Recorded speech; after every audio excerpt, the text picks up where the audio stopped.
From my earliest years, in terms of the pet divide that I soon perceived, I almost always felt more inclined towards the categorically correct side than the "in dogs we trust" one.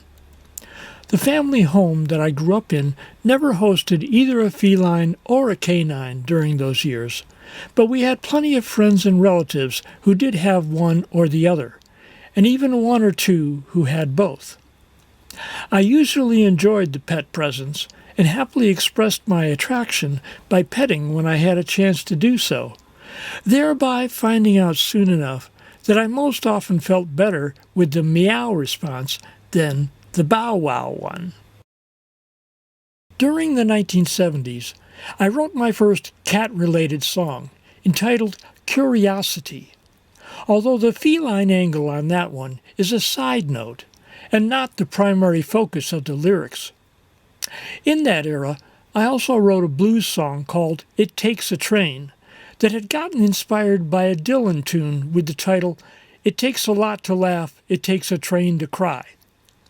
While the Dylan one was also blues, my piece had a much different feel, and my original reason to use his phrase as a title and chorus line was because he didn't use that line in his piece's lyrics. It's just part of the title, and I felt he had wasted an expressive phrase. I did a recording of It Takes a Train in the 1980s and included it in my 1985 cassette release called Going My Way.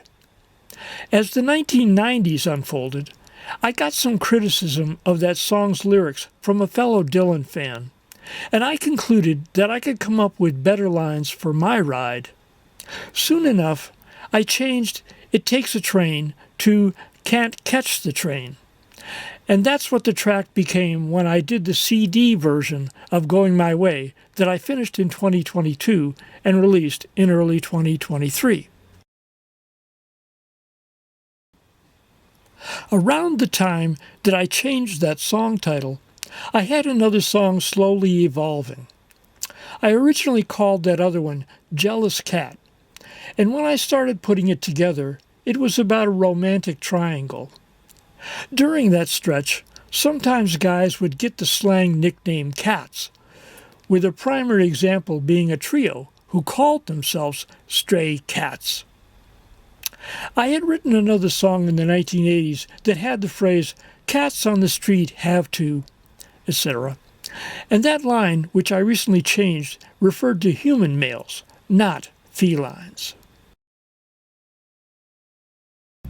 While lots of other songwriters like to cover the triangle and jealousy aspects of romance, I personally haven't cared much about those angles, and so, as time went on, I decided I didn't have much to say about a jealous cat. Then it occurred to me that I could make use of the phrase that I had had to discard by changing the song title to It Takes a Cat, and by doing so, I could write a piece that both praises felines and that also slyly references male humans. In the early 1990s, I performed a few times at a New England folk event called the Sober in the Sun Festival. And when doing so, I hung out with some other singer-songwriter types who did song circles. At one of those gatherings, I played my song Curiosity, and after the exchange finished, my good friend Terry Kitchen told me that, regarding that tune, I had to finish the story.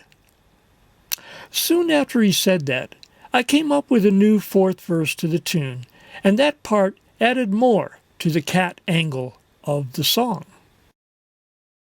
Having done that, it soon occurred to me that I now basically had two cat songs, and so after I finished and released my butt single, I could do a cat single.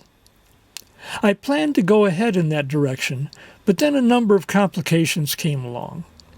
When I did finally get the cat single together, I gave it the title Perfection, which was inspired by my feline companion, and I released the disc in April of 2021. So now, when I say It Takes a Cat, people should know what I mean by that.